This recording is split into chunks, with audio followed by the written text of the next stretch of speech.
نحمده ونصلي على رسوله الكريم اما بعد فاعوذ بالله من الشيطان الرجيم بسم الله الرحمن الرحيم باب علامات حب الله تعالى العبد والحث على التخليق بها والسعي في تحصيلها۔ اللہ پاک کے بندے کے ساتھ محبت کرنے کی علامات اور ان کو پیدا کرنے پر رغبت دلانے اور ان کو حاصل کرنے کے لیے کوشش کرنے کا بیان۔ قال اللہ تعالی قل ان کنتم تحبون اللہ فاتبعونی یحببکم اللہ ویغفر لکم ذنوبکم واللہ غفور الرحیم۔ وقال تعالی یا ایہا الذین آمنوا من یرتد منکم عن دینہ فسوف یأتی اللہ بقوم یحبهم ویحبونہ اذلۃ علی المؤمنین عزۃ علی الکافرین یجاہدون فی سبیل اللہ ولا يخافون لومة لائم ذلك فضل الله يؤتيه من يشاء والله واسع علیم۔ شروع کرتی ہوں اللہ کے نام سے جو بے انتہا مہربان نہایت رحم فرمانے والا ہے۔ ارشاد خداوندی ہے کہ اے پیغمبر صلی اللہ علیہ وسلم لوگوں سے کہہ دیجئے اگر تم خدا کو دوست رکھتے ہو تو میری پیروی کرو، خدا بھی تمہیں دوست رکھے گا اور تمہارے گناہ معاف کر دے گا اور خدا بخشنے والا مہربان ہے۔ سورۃ المائدہ میں فرمایا اے ایمان لانے والو اگر کوئی تم میں سے اپنے دین سے پھر جائے گا تو خدا ایسے لوگ پیدا کر دے گا جن کو وہ دوست رکھے گا اور جسے وہ دوست رکھیں گے، اور جو مومنوں کے حق میں نرمی کریں گے اور کافروں سے سختی سے پیش آئیں گے، خدا کی راہ میں جہاد کریں گے اور کسی ملامت کرنے والے کی ملامت سے نہ ڈریں گے۔ یہ خدا کا فضل ہے، جسے وہ چاہتا ہے دیتا ہے، اور خدا بڑی کشائش والا اور جاننے والا ہے۔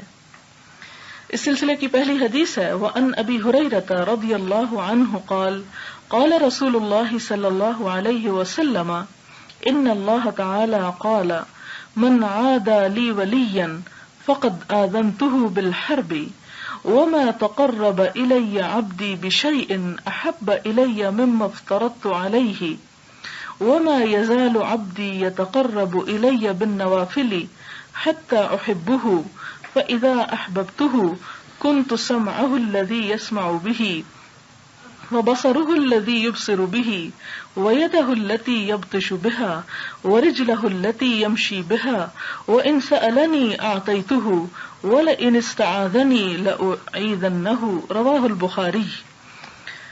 حضرت ابو ہریرہ بیان فرماتے ہیں کہ رسول اللہ صلی اللہ علیہ وسلم نے فرمایا بے شک اللہ تعالیٰ فرماتا ہے جو شخص میرے دوست سے دشمنی رکھے تو میرا اس کے ساتھ اعلان جنگ ہے، اور میرا بندہ میرا قرب نہیں حاصل کر سکتا کسی عمل کے ساتھ جو زیادہ مجھے محبوب ہو اس عمل سے جس کے ادا کرنے کو میں نے اس پر فرض کر دیا ہے، اور میرا بندہ ہمیشہ میرا قرب نوافل کے ساتھ حاصل کرتا رہتا ہے یہاں تک کہ میں اس سے محبت کرنے لگ جاتا ہوں، بس جب میں اس سے محبت کرتا ہوں تو میں اس کا کان بن جاتا ہوں جس کے ساتھ وہ سنتا ہے، اور اس کی آنکھ بن جاتا ہوں جس سے وہ دیکھتا ہے، اور اس کا ہاتھ بن جاتا ہوں جس کے ساتھ وہ پکڑتا ہے، اور اس کا پاؤں بن جاتا ہوں جس کے ساتھ وہ چلتا ہے، اور جب وہ مجھ سے مانگتا ہے تو میں اس کو دیتا ہوں، اور اگر وہ مجھ سے پناہ مانگتا ہے تو میں اس کو پناہ دیتا ہوں۔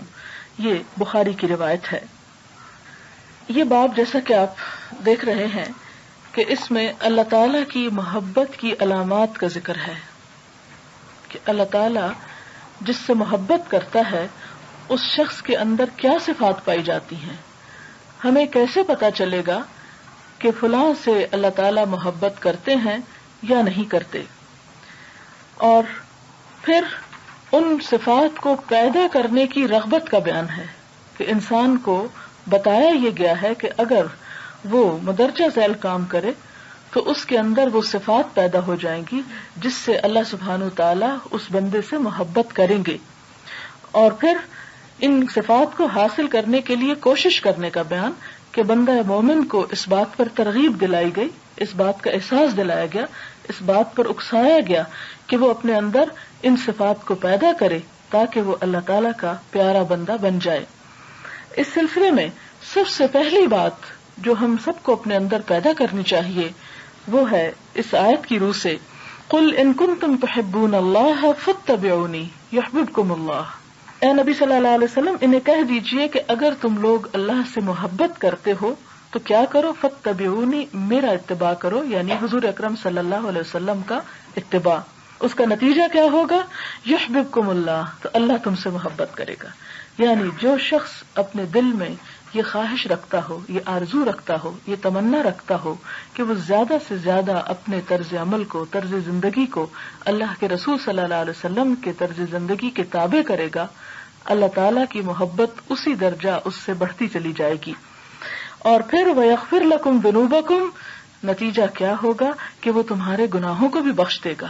اگر تمہاری نیت درست ہوگی، تمہارے دل میں شوق ہوگا، تمہارے دل میں اتباع کا جذبہ ہوگا، تو پھر انسان ہونے کے ناطے انسانوں سے جو خطائیں ہوتی ہیں اللہ تعالیٰ ان کو معاف کر دیں گے. آپ دیکھیں کہ دنیا میں جتنے بھی ادیان ہیں، جتنے بھی مذاہب ہیں، ان سب کے اندر اللہ کی محبت کا درس دیا جاتا ہے. کوئی مذہب یا کوئی بھی اخلاقی درس ایسا نہیں کہ جو اللہ کی محبت سے خالی ہو. آپ دیکھیں کہ راہب جو جنگلوں میں نکل جاتے ہیں، وہ لوگ جو دنیا کو ترک کر دیتے ہیں، وہ لوگ جو اچھے اچھے کام کرتے ہیں، ان سب کا محور اور مرکز کیا ہوتا ہے؟ خدا کی محبت. اور دنیا میں خدا کی محبت کی خاطر بڑی بڑی قربانیاں بھی دی گئیں. لیکن اسلام نے آ کر اس کو ایک بہترین رنگ دیا، ایک بہترین چینل دیا، اس کو صحیح رستہ دیا کہ کس طرح پتا چلے گا کہ کوئی شخص اللہ سے محبت کرتا ہے یا نہیں کرتا. کیونکہ ہر شخص دعویٰ تو کرتا ہے، ہر مذہب دعویٰ کرتا ہے، بہت سے لوگ دنیا میں دعویٰ کرتے ہیں، لیکن یہ دعویٰ سچا ہے یا جھوٹا؟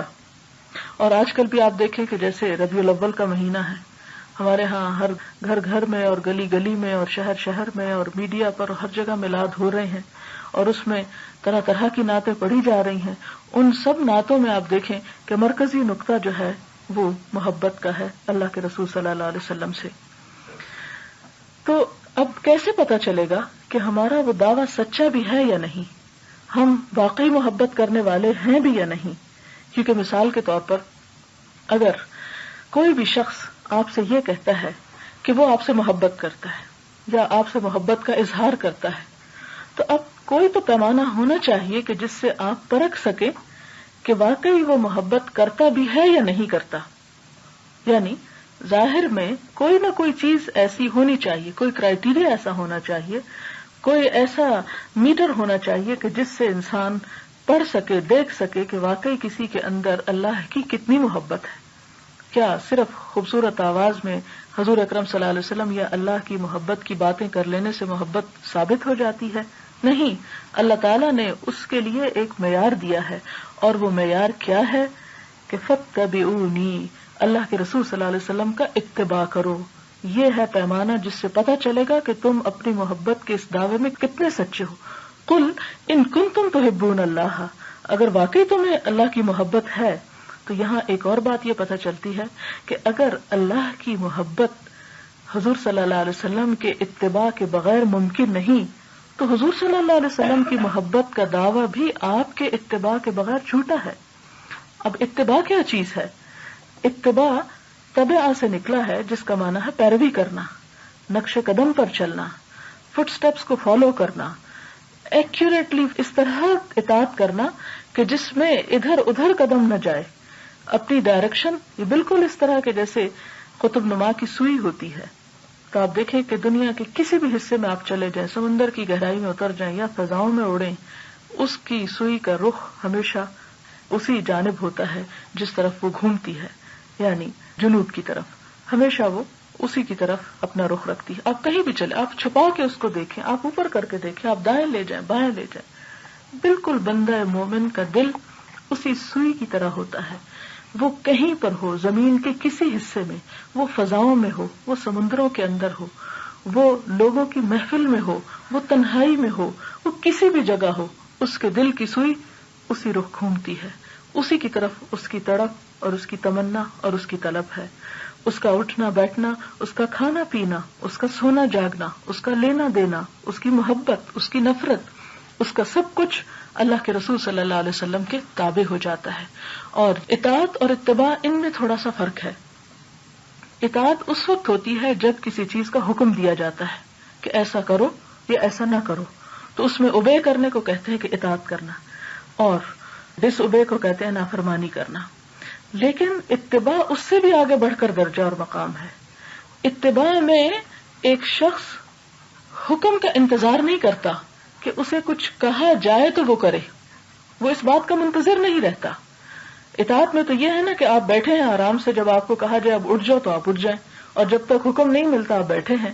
لیکن اتباع میں کال کا یا کسی آرڈر کا انتظار نہیں ہوگا، وہ صرف اس بات کو کہ حضور صلی اللہ علیہ وسلم کیا چاہتے ہیں، ان کی جو پسند اور ناپسند ہے اس کے تابع اپنے آپ کو کر لینا، اور اس بات کا انتظار کیے بغیر کہ آپ کہیں کہ یہ کرو، جیسا جیسا آپ کرتے چلے جائیں ویسا ویسا کرتے چلے جانا، بغیر یہ کوشچن کیے کہ کیوں ایسا کیوں کریں. اور ہم حضور اکرم صلی اللہ علیہ وسلم کی زندگی میں بے پناہ مثالیں دیکھتے ہیں جو اتباع پر مبنی ہیں. حضرت عبداللہ بن عمر اپنے گریبان کا اوپر والا بٹن کھول کے رکھے ہوئے تھے. ایک دفعہ حدیث سنا رہے تھے، کسی نے ان سے پوچھا کہ عبداللہ بن عمر تم نے یہ کیوں کھول کے رکھا ہے؟ انہوں نے کہا کہ جب میں نے یہ حدیث حضور صلی اللہ علیہ وسلم سے سنی تو آپ کے گریبان کا بھی اوپر والا بٹن کھلا ہوا تھا. پھر اسی طرح بارہا ایسا ہوا کہ جب ایک صحابی حدیث سناتے ہیں تو مسکراتے ہیں، اور ان سے جب پوچھا گیا کہ آپ کیوں مسکرا رہے ہیں اس وقت، تو انہوں نے کہا کہ جب حضور صلی اللہ علیہ وسلم یہ بات فرما رہے تھے تو آپ بھی مسکرا رہے تھے. حالانکہ آپ نے مسکرانے کا حکم نہیں دیا، صرف آپ سے ایک فعل ہوا. صحابہ کرام ہر گہری نظر سے آپ کو واچ کرتے تھے، اور جیسا جیسا آپ کرتے چلے جاتے آنکھیں بند کر کے اسی طرف. اور یہی ہے اصل محبت، کہ یہ نہ پوچھا جائے کہ لے جا کدھر رہے ہو. ٹھیک ہے، جس سے محبت ہے جہاں وہ جائے گا وہاں ہم بھی جانے کو تیار ہیں. اور پھر آپ دیکھیں کہ ایک دفعہ حضور صلی اللہ علیہ وسلم نے انگوٹھی پہن لی تو صحابہ کرام نے بھی انگوٹھی بنوا کر پہن لی. اور کچھ دن گزرے کہ حضور صلی اللہ علیہ وسلم نے انگوٹھی اتار دی تو صحابہ کرام نے بھی اتار دی. آپ نے جب دیکھا کہ صحابہ کرام نے انگوٹھی نہیں پہنی ہوئی تو آپ نے پوچھا کہ ایسا کیوں کیا؟ تو انہوں نے عرض کیا کہ اللہ کے رسول صلی اللہ علیہ وسلم، ہم نے دیکھا کہ آپ نے پہنی تو ہم نے بھی پہن لی، اور نہیں پوچھا کہ کیوں پہنی، اور آپ نے اتاری تو ہم نے بھی اتار لی، یہ نہیں پوچھا کہ کیوں اتار دی. اسی طرح ایک دفعہ آپ صلی اللہ علیہ وسلم نماز پڑھا رہے تھے، اور سفر میں جوتوں سمیت نماز پڑھنے کی اجازت ہے، تو جوتوں سمیت نماز پڑھی جا رہی تھی کہ نماز ہی کی حالت میں سجدے میں آپ صلی اللہ علیہ وسلم نے اپنے جوتے اتار کر ایک طرف رکھ دیے، اپنے بائیں طرف. صحابہ کرام نے بھی پیچھے سب نے اپنے جوتے اتار دیے. جب آپ نے سلام پھیرا تو مڑ کے دیکھا، کیونکہ جماعت جب کرائی جاتی ہے تو امام کے لیے مسنون ہے کہ وہ جماعت کرانے کے بعد مقتدیوں کی طرف منہ کر کے بیٹھے. تو آپ نے دیکھا کہ سب جوتے اتارے بیٹھے. تو آپ نے ان سے پوچھا کہ تم نے جوتے کیوں اتار دیے؟ تو انہوں نے کہا کہ ہم نے آپ کو دیکھا کہ آپ نے اتار دیے تو ہم نے بھی اتار دیے. تو وہاں کیوں کا سوال نہیں ہوتا تھا.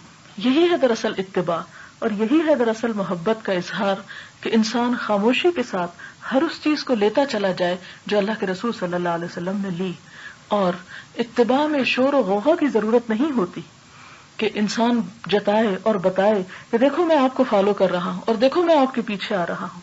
محبت تو ایک ایسا جذبہ ہے جو دل کی گہرائیوں سے اٹھتا ہے اور خود بخود انسان کے سارے اعضاء اور جوارح پہ طاری ہو جاتا ہے. پھر وہ محبوب کی نافرمانی کی طرف انسان کو نہیں لے جاتا. لیکن افسوس کہ ہمارے قول اور فعل میں اتنا تضاد ہے کہ ہم زبانوں سے کچھ کہتے ہیں، زور زور سے راگ الاپتے ہیں، لیکن ہمارے عمل بالکل اس کی نفی کرتے ہیں. حضور اکرم صلی اللہ علیہ وسلم جنہوں نے کبھی سفر اور حضر میں اپنی زندگی کے کسی حصے میں کہیں ظاہر و غائب اللہ تعالیٰ کی نافرمانی نہیں کی، ہمارے دل میں کبھی احساس نہیں ہوا کہ ہم اس وقت جو کام کر رہے ہیں وہ اللہ تعالیٰ کی فرما برداری کا ہے یا نافرمانی کا. غلطی کا ہو جانا یہ ایک بالکل قدرتی بات ہے، اس لیے کہ اللہ سبحانہ وتعالیٰ نے اپنے مومن بندوں کی جو صفت بتائی ہے وہ التائبون بتائی ہے کہ بار بار پلٹتے ہیں. یہ نہیں بتائی کہ ان سے غلطی ہوتی ہی نہیں، کیونکہ انسان ہے، خطا کا پتلا ہے. اور فرمایا کہ بہترین غلطی کرنے والے وہ ہیں جو بہترین توبہ کرنے والے ہیں. اللہ تعالیٰ کو توبہ بے انتہا پسند ہے، اور اسی لیے بار بار حکم دیا قرآن پاک میں کہ اس سے استغفار کرو اور اس کی طرف رجوع کرو، اس کی طرف پلٹ آؤ، اس کی طرف لوٹ آؤ. اے دن کے گناہگار رات کو لوٹ آئے، رات کے گناہگار دن کو لوٹا. لیکن محبت جس چیز کا نام ہے اس میں کسی قیمت اور کسی شرط کے بغیر اطاعت ہوتی ہے. کسی بھی اس کے بغیر کہ اگر یہ میرا کام ہو جائے گا تو میں اتنا یہ کام کروں گا، میں اتنا صدقہ کروں گا، اتنا نفل کروں گا. نہیں، وہ محبت اللہ کے رسول صلی اللہ علیہ وسلم اور خود اللہ تعالیٰ کی محبت کی خاطر ہر وہ نیکی کا کام کرنے کو تیار ہو جاتے ہیں کہ جسے آپ نے پسند کیا ہو. اور اس میں آپ دیکھیں کہ صحابہ کرام نے پھر آپ صلی اللہ علیہ وسلم پر اور آپ کے مشن کی خاطر جانیں تک دے ڈالی. ایک صحابی ہے کھجوریں کھا رہے ہیں، حضور صلی اللہ علیہ وسلم سے پوچھتے ہیں کہ اللہ کے رسول صلی اللہ علیہ وسلم اگر میں شہید ہو جاؤں تو کیا میں جنت میں جاؤں گا؟ آپ نے فرمایا ہاں. وہ اسی وہ کھجوریں پھینکتے ہیں اور جا کے لڑنا شروع کر دیتے ہیں، اس لیے کہ انہیں آپ کی بات کا یقین تھا، آپ کے اوپر پورا اعتماد تھا. آپ صلی اللہ علیہ وسلم جہاں کہیں اپنے صحابہ کرام کو بھیجتے کسی مشکل سے مشکل مہم کے اوپر تو سب جانے کو تیار ہو جاتے. حضور صلی اللہ علیہ وسلم نے اپنے زندگی کے آخری ایام میں حضرت اسامہ کو جو صرف 17 سال کے تھے اس موقع پر انہیں یمامہ کی طرف ایک لشکر کا امیر بنا کر بھیجنے کا ارادہ کیا. اسی اثناء میں آپ کی وفات ہو گئی.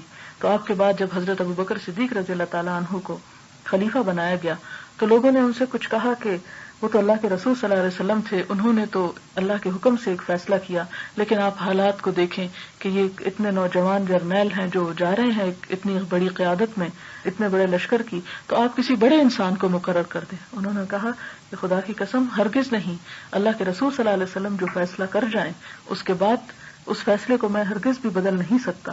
اور ہم دیکھتے ہیں کہ حضور صلی اللہ علیہ وسلم کی زندگی کے بعد، آپ کی وفات کے بعد سب سے پہلا اختلاف جو مسلمانوں میں ہوا وہ یہ کہ حضور اکرم صلی اللہ علیہ وسلم وفات پا گئے ہیں یا نہیں.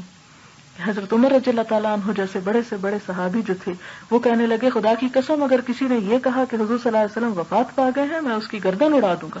تلوار لے کے باہر آ گئے. اور اس موقع پر حضرت ابوبکر صدیق رضی اللہ تعالیٰ نے وہ آیات پڑھی جن میں آتا ہے افإن مات أو قتل انقلبتم على أعقابكم.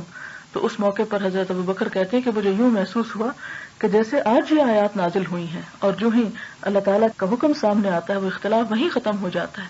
بے پناہ مثالیں ہیں. ربیع الاول کا مہینہ ہے، ہم سب پہ یہ لازم ہے کہ حضور اکرم صلی اللہ علیہ وسلم کی زندگی کے بارے میں کوئی نہ کوئی ایک چھوٹی سی کتاب ضرور پڑھ ڈالیں، تاکہ ایک سرسری طور پر ایک کتاب پڑھ ڈالنے سے ایٹ لیسٹ ہمارا آپ کے ساتھ کچھ نہ کچھ تو تعلق مضبوط ہو، ہمیں فیل تو ہو کہ آپ کی زندگی کیا تھی، آپ کون تھے. محبت اس وقت تک ہو نہیں سکتی جب تک کہ انسان اس کو جانتا نہ ہو جس سے محبت کرتا ہے. اور آپ صلی اللہ علیہ وسلم کی زندگی کے اتنے بے شمار پہلو ہیں کہ اگر ایک پہلو آپ پڑھتے ہیں اور وہ سمجھ میں نہیں آتا تو دوسرا پہلو آپ کے دل میں آپ کی محبت جگا دے گا اور تیسرا پہلو آپ کے دل میں آپ کی محبت پیدا کر دے گا. لیکن اس کے لیے تعارف ہونا جو ہے وہ نہایت ضروری ہے. اور جتنا جتنا آپ صلی اللہ علیہ وسلم کی زندگی کے بارے میں پڑھتے چلے جائیں گے اتنی ہی محبت یقینی ہوتی چلی جائے گی، اتنا ہی آپ کے اندر آپ کی قدر جو ہے وہ راسخ ہوتی چلی جائے گی.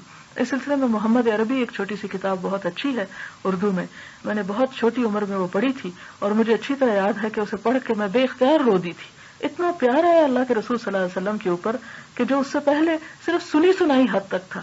تو جب ہم دیکھتے ہیں آپ صلی اللہ علیہ وسلم کو عملی زندگی میں مختلف کام کرتے ہوئے تو اس کا اثر اور اس کا احساس اور اس کی محبت کچھ اور ہی طرح جاگتی ہے. آپ دیکھیں کہ ہمارے اپنے عزیز رشتہ دار ہوتے ہیں، آپ کے بچے ہوتے ہیں، آپ کے بہن بھائی ہوتے ہیں، جب وہ آپ سے دور ہوتے ہیں، دوسرے ملک میں ہوتے ہیں، دوسرے شہر میں ہوتے ہیں تو ان سے تعلق کچھ کم ہو جاتا ہے کیونکہ ہم ان کے بارے میں روز مرہ کی زندگی کے بارے میں نہیں جانتے. لیکن اس کے مقابلے میں وہ بچے جو آپ کے بالکل قریب ہوتے ہیں اور خاص طور پر چھوٹے بچے جو آپ پہ بہت ڈپینڈ کرتے ہیں، قدرتی طور پر آپ کو ان سے محبت زیادہ ہوتی کیونکہ آپ ان کی زندگی کے ان کے اٹھنے بیٹھنے سونے جاگنے کھانے پینے ہر چیز کے بارے میں جانتے ہیں. تو جاننا محبت کے لیے ایک شرط ہے.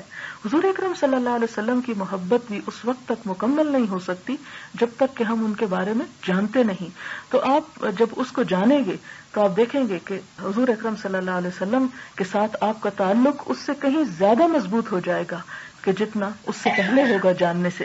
یہاں پر ہمیں یہ بتایا گیا کہ اگر تم لوگ یہ چاہتے ہو کہ اللہ تعالیٰ تم سے محبت کرے، اگر کوئی شخص اپنے دل میں یہ تڑپ رکھتا ہے تو پھر وہ جان لے کہ اللہ کی محبت کو حاصل کرنے کا طریقہ اس کے سوا اور کچھ نہیں کہ وہ حضور صلی اللہ علیہ وسلم کے پاس سے ہو کے گزرتا ہو. جب تک وہ ذات بیچ میں نہیں اس وقت تک محبت مکمل ہو ہی نہیں سکتی.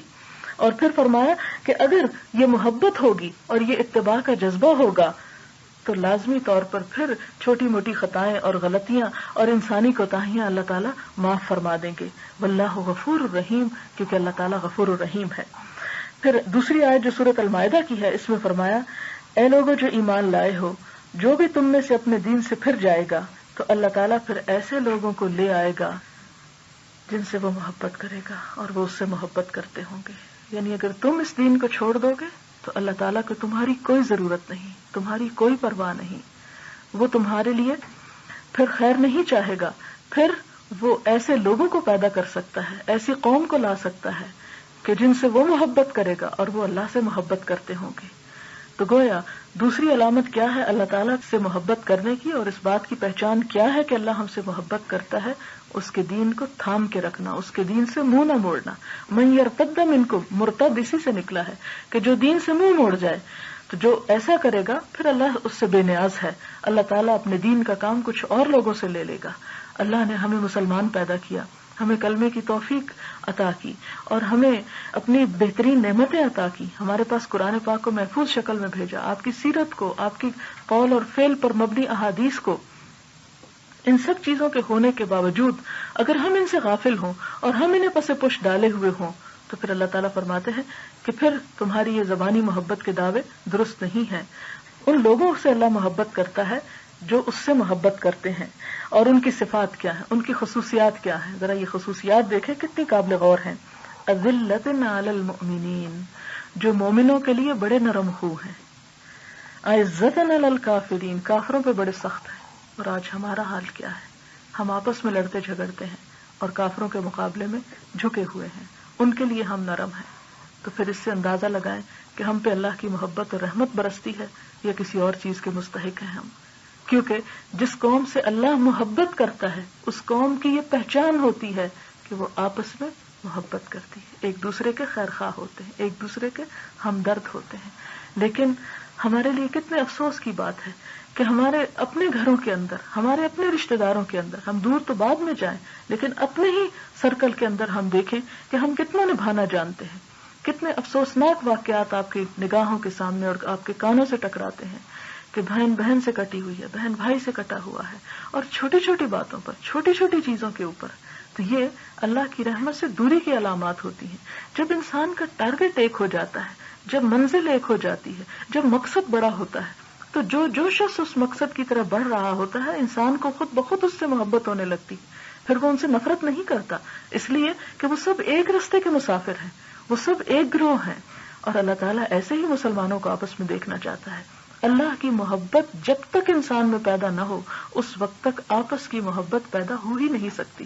اس لیے کہ جب انسان اللہ تعالیٰ سے محبت کرتا ہے تو پھر اس کی دعا کیا ہوتی ہے؟ اللہم ارزقنا حبک وحب من یحبک وحب عمل یقربنا الی حبک، کہ اے اللہ تو ہمیں اپنی محبت عطا کر اور ہر اس شخص کی محبت عطا کر جو تجھ سے محبت کرتا ہے، اور اس کام کی محبت عطا کر جو تیری محبت کے ہمیں قریب کر دے. لہذا اللہ کی محبت کس کے لیے واجب ہو گئی اور کس کے ساتھ ہو گئی؟ ان لوگوں کے لیے جو آپس میں محبت کرنے والے ہوں. اور پھر اسی طرح حضور صلی اللہ علیہ وسلم نے بھی فرمایا قیامت کے دن سب سے زیادہ مجھ سے قریب لوگ مجلس کے اعتبار سے وہ لوگ ہوں گے کہ جو منکسر المزاج ہوں گے، جو محبت کرتے ہیں اور محبت کیے جاتے ہیں. وہ لیے دیے نہیں رہتے، وہ ایسے نہیں ہوتے کہ وہ کسی کو نہ چاہیں اور کوئی ان کو نہ چاہتا ہو. وہ ایسی بے نیازی میں مبتلا نہیں ہوتے، بلکہ وہ دوسروں کے لیے اپنے کندھے جھکا کے رکھتے ہیں، دوسروں سے محبت کرتے ہیں اور خود دوسروں سے محبت کرواتے ہیں. کرواتے سے مراد یہ نہیں، محبت ڈیمانڈ نہیں کی جا سکتی، لیکن ایسے کام کرتے ہیں کہ خود بخود ان کی محبت دوسروں کے دلوں میں پیدا ہوتی ہے. اور کیا صفات ہیں اللہ کی محبت والوں کی، اللہ والوں کی؟ یجاہدون فی سبیل اللہ، پھر وہ اللہ کے راستے میں جہاد کرتے ہیں. ولا یخافون لومۃ لائم، اور اس میں کسی ملامت کرنے والے کی ملامت کا خوف نہیں رکھتے، کسی کی پرواہ نہیں کرتے.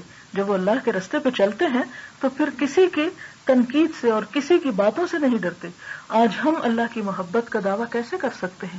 ہم تو چھوٹا سا بھی دین کا کام کرنے لگے تو ہم چاروں طرف دیکھتے ہیں کہ ہائے کوئی دیکھ تو نہیں رہا، ہائے ہم لوگوں کی نظر میں مولوی یا نکھٹو یا کوئی اور تو نہیں کہلوانے لگیں گے.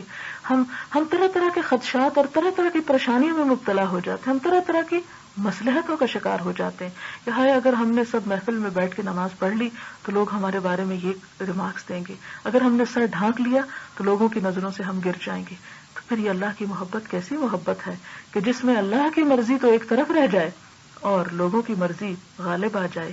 اس لیے کہ جو جس سے محبت کرتا ہے اور سچی محبت کرتا ہے اس کی خاطر ہر قربانی کر جاتا ہے. اور آپ دیکھیں کہ چیپ قسم کی محبتوں کے قصے بھی آپ نے دنیا میں بہت سے وہ لوگ کہانیوں کی شکل میں سنے ہوں گے، اور ان میں قربانیوں کے تذکرے آپ نے دیکھے ہوں گے کہ کس طرح لوگوں نے اپنی جانیں تک دے ڈالی صرف فنا ہونے والی محبتوں کے صلے میں. لیکن اللہ سے محبت تو غیر فانی ہے، اس کو تو کبھی فنا ہی نہیں. الا ان اولیاء اللہ لا خوف علیہم ولا هم يحزنون، کہ اللہ کے دوستوں کے لیے، اللہ سے محبت کرنے والوں کے لیے تو نہ کوئی خوف ہے اور نہ کوئی غم ہے. وہ محبت صرف اس دنیا کی حد تک نہیں ہوگی بلکہ وہ محبت اگلی دنیا تک جائے گی. ذالک فضل اللہ یؤتیہ من یشاء، یہ اللہ کا فضل ہے، جسے چاہتا ہے عطا کرتا ہے. یعنی دل میں اللہ کی محبت ہونا، اللہ والوں کی محبت ہونا اور اللہ کی محبت کی یہ علامات انسان کے اندر ہونا، یہ اللہ کا سراسر فضل ہے. لیکن اسی کو دیتا ہے جسے وہ خود چاہتا ہے، اور وہ خود کس کو دیتا ہے؟ وہی دیتا ہے جس دل میں اس کی محبت پائی جاتی ہے. اگلی حدیث جو میں نے آپ کے سامنے پڑھی یہ بخاری کی حدیث ہے. اس میں حضرت ابو ہریرہ رضی اللہ تعالیٰ عنہ راوی ہیں. کہتے ہیں کہ حضور صلی اللہ علیہ وسلم نے فرمایا کہ بے شک اللہ تعالیٰ فرماتے ہیں جو شخص میرے دوست سے دشمنی رکھے تو میرا اس کے ساتھ اعلان جنگ ہے. یعنی اگر کوئی شخص اللہ سے محبت کرتا ہے اور لوگ اس سے دشمنی پہ اتر آتے ہیں تو اللہ تعالیٰ خود اس کا نگہبان ہو جاتا ہے، خود اس کو بچانے والا ہوتا ہے، خود اس کی مدافعت ان کی طرف سے کرنے والا ہوتا ہے. کیونکہ قرآن پاک میں اللہ تعالیٰ نے فرمایا ان اللہ یدافع عن الذین آمنوا، کہ اللہ تعالیٰ اہل ایمان کی مدافعت کرتا ہے، خود انہیں بچاتا ہے، خود ان کے اوپر ہاتھ رکھتا ہے.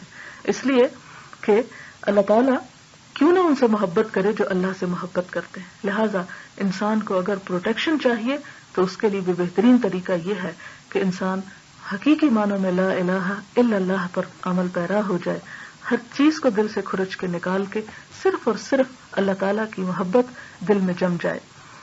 پھر فرمایا اور میرا بندہ میرا قرب حاصل نہیں کر سکتا کسی عمل کے ساتھ جو زیادہ مجھے محبوب ہو اس عمل سے جس کے ادا کرنے کو میں نے اس پر فرض کر دیا.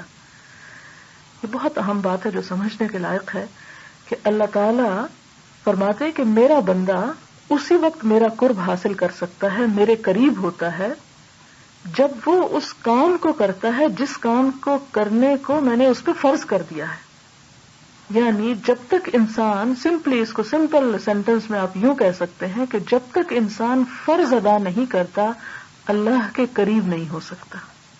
سیدھی سی بات ہے. اب آپ دیکھیں ہمارے محبت کے پیمانے اور اللہ تعالیٰ کا پیمانہ کیا ہے. وہ کہتا ہے کہ مجھ سے محبت کرتے ہو، میری محبت چاہتے ہو، میری محبت کو جلد از جلد حاصل کرنے کا طریقہ یہ ہے کہ اپنا فرض ادا کرو. اب فرائض میں کیا چیز شامل ہوتی ہے؟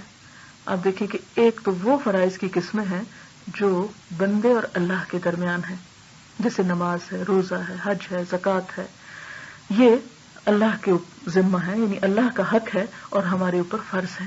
اور دوسرے وہ فرائض ہیں جو بندوں کے حقوق ہیں اور ہمارے اوپر فرائض ہیں. جیسے والدین کے حقوق ہیں تو وہ ہم پر فرائض ہیں، جیسے استادوں کے حقوق ہیں تو ہم پر فرائض ہیں، جیسے بچوں کے حقوق ہیں تو ہم پر فرائض ہیں، جیسے ہمسایوں کے حقوق ہیں، جیسے تمام مسلمانوں کے حقوق ہیں.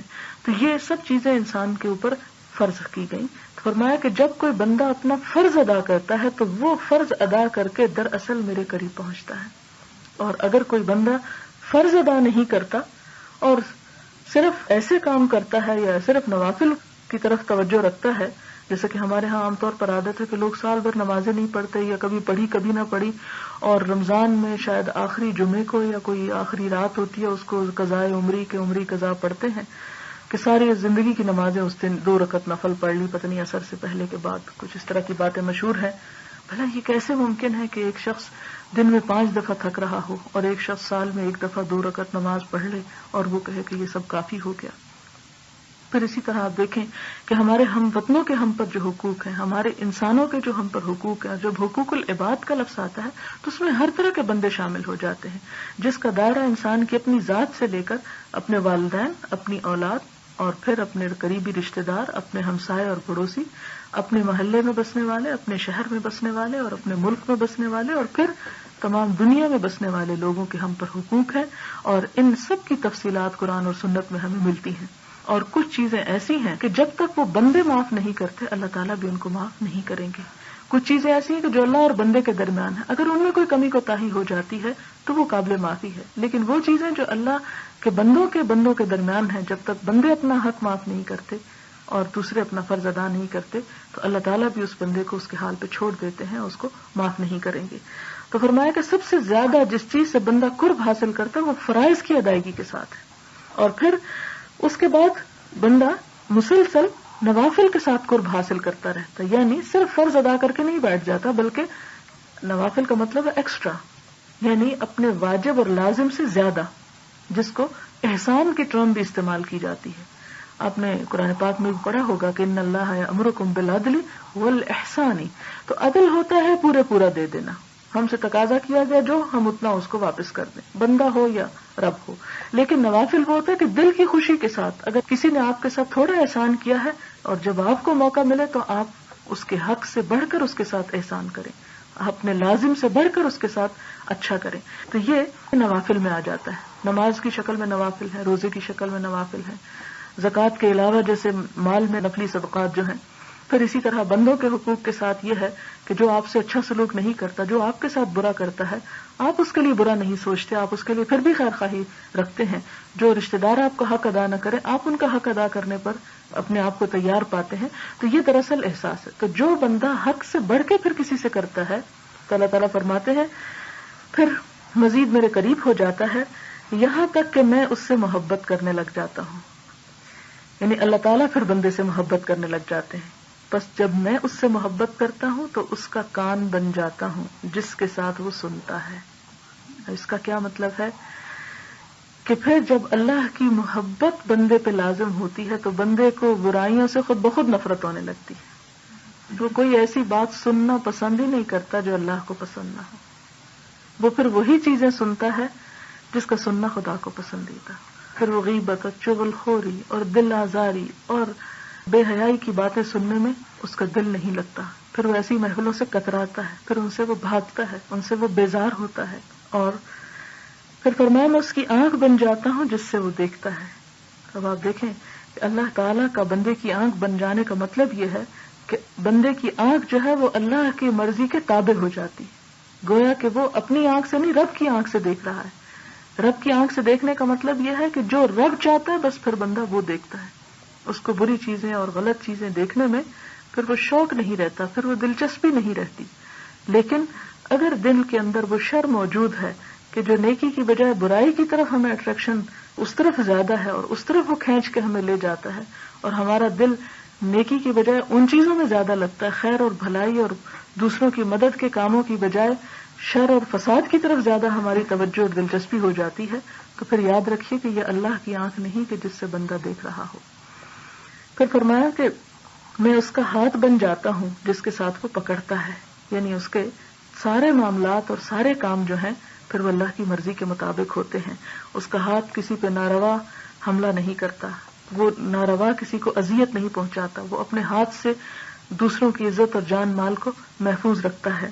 اور پھر اس کا پاؤں بن جاتا ہوں جس کے ساتھ وہ چلتا ہے. پاؤں دراصل علامت ہے بھاگ دوڑ کی، زندگی کی سرگرمی اور حرکت کی، کہ انسان جہاں جہاں جاتا ہے، جس سے میل ملاقات کرنے، جس کام کے کرنے کے لیے، وہ سب کا سب خیر کی طرف پھر اٹھتا ہے. جب وہ مجھ سے مانگتا ہے پھر تو میں اس کو دیتا ہوں، اور اگر وہ مجھ سے پناہ مانگتا ہے تو میں اس کو پناہ دیتا ہوں. پھر میں اس کو بے سہارا اور بے یار و مددگار نہیں چھوڑتا. یعنی وہ بندہ پھر کمپلیٹلی میری پروٹیکشن میں آ جاتا ہے. جب بندہ میری مرضی پہ چلتا ہے تو میں بھی پھر اس کو اپنی پناہ میں لے لیتا ہوں. پھر وہ جو مجھ سے درخواست کرتا ہے، جو میرے آگے ہاتھ پھیلاتا ہے، میں اس کی دعائیں سنتا ہوں.